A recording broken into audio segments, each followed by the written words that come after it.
I think, of the rate you find in a place like the US, which probably has too many lawyers. But let me turn now to some other pieces of the story. I've given you the mixed picture, the on the one hand, on the other hand.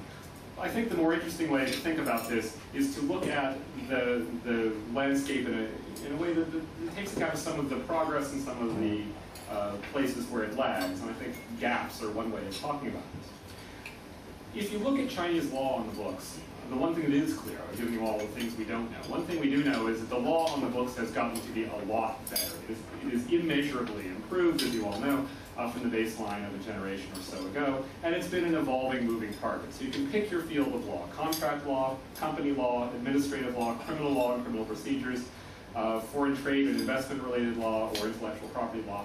In all of these areas, if you line up the law that's there now with what was there 30 years ago, or 20 years ago, or 10 years ago, each one of these has undergone an evolutionary process towards something that is much more sophisticated, much more familiar to the outside world, and much more world-class. And much of it has been through engagement with the outside world. Now, this in some ways has been a good thing, but in some ways it's also been a problem, because as the bar has been raised, the difficulty of translating the law on the books into law and practice has arguably become even harder.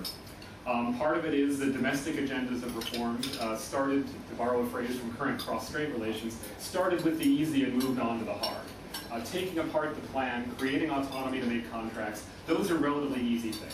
Corporate governance, functioning securities markets, those are a lot harder. Getting rid of the most politicized things like counter-revolutionary crime, maybe not so easy, pretty easy.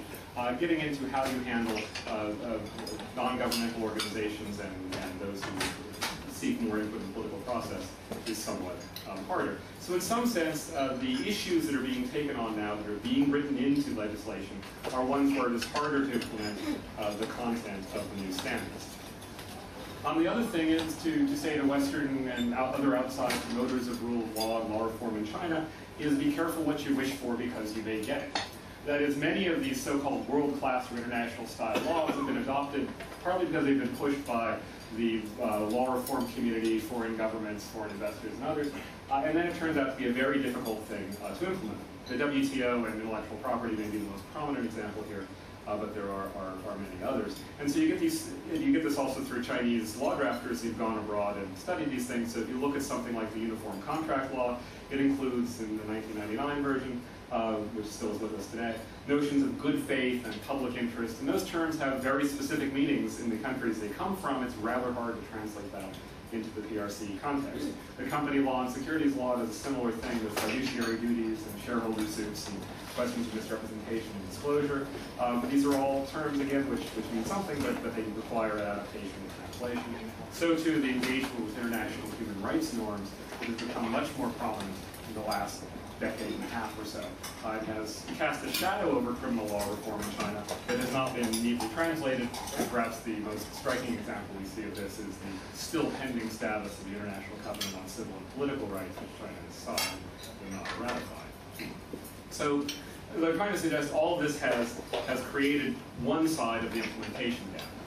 When you borrow terms, the meanings, often common law meanings, because many of these are Anglo-American and sometimes Hong Kong origin, the common law meanings don't necessarily come in with them. In areas such as company law and securities law, the functioning of many of the institutions embodied in ideas like fiduciary duties, like duties of loyalty, care, and so on, and even the regulation of financial markets and such, really function the way they do, and more or less well, in their countries of origin and their systems of origin, because they have a set of public and private institutions that give them meaning and flesh them out. You have a financial press, you have law firms and accountancy firms with sophistication, you have institutional investors, you have a variety of actors who give some teeth and some meaning to these terms and then support their implementation and enforcement.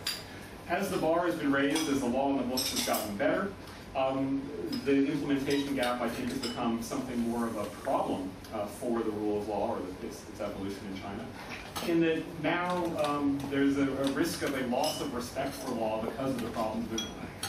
That is, you aim too high and you miss, you wind up corroding the belief that this is something to be taken seriously and something to be pursued earnestly. You almost would be better off shooting lower, as it were. The other problem that has come in most recent years, and I think this is the big question looming in the next several years, is how much are we going to see a Chinese pushback against a Western model that has been seen as the thing to be adapted and largely implemented. We see this coming out of the financial crisis. We see this coming out of China's rise more generally. One hears a lot more, even in relatively narrow legal discussions, about maybe that model isn't so good. Maybe we need something that is more organic and locally developed. That said, though, I think there are very durable and hard to reverse political choices and preferences that have been based on looking to the outside world and market-style economic laws and so on, and that will continue to happen. Even if they are Jung in the old Qi-Jung debate, they are very good as Jung, and they're very good techniques for achieving the results that the regime wants to pursue.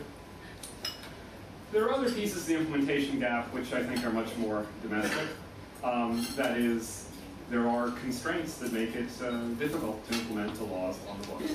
There's a shortage of resources devoted to implementing and making the law function effectively. There's a shortage of training. 160,000 lawyers is not very many, and a lot of them are from, the Anhui Agricultural Institute Department of Law. China has too many law schools now. The good ones are quite good. The bad ones are barely law schools.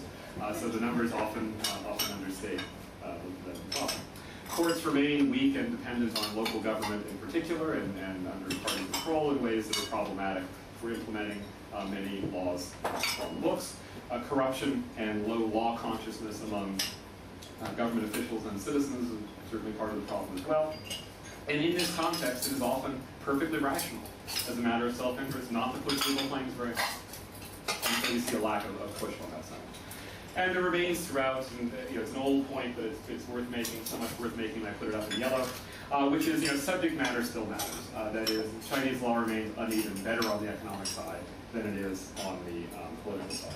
And I think that is some of the fascination you see with the Singapore model still among many of China's leaders, the idea that you can develop a robust rule of law on the economic side and contain things on the political side. The other issue, that's my time now, I'm so sorry. All right. The other dimension, of course, is the one suggested by this map. Blue is wealthy, white is poor. China has an immense regional gap that accounts for a lot of the legal differences. Just to take Shanghai as an example, the contrasts are really quite striking. Per capita income is 6 times the national average. Shanghai has 10 times the per capita income of the poorest provincial level unit in China. Urban-rural gaps are more than 3 to 1. 1 in 6 lawyers in China is in Shanghai. Law firms are similarly concentrated. By any metric of educational level of judges, China has a very uneven pattern, and Shanghai and other cities like it are far, far ahead of the national average.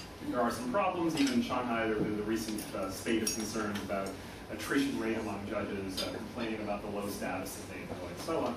But by and large, it's at one end of a very broad Chinese spectrum.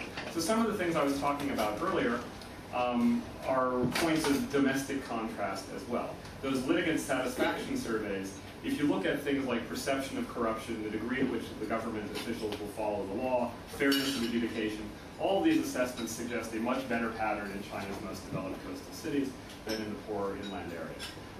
On the anniversaries of China's entry into the WTO, there's been a lot of work done on how foreign investors and foreign business people view the degree to which local governments in different parts of China have honored their WTO obligations. Shanghai and places like it score much better than more backward areas.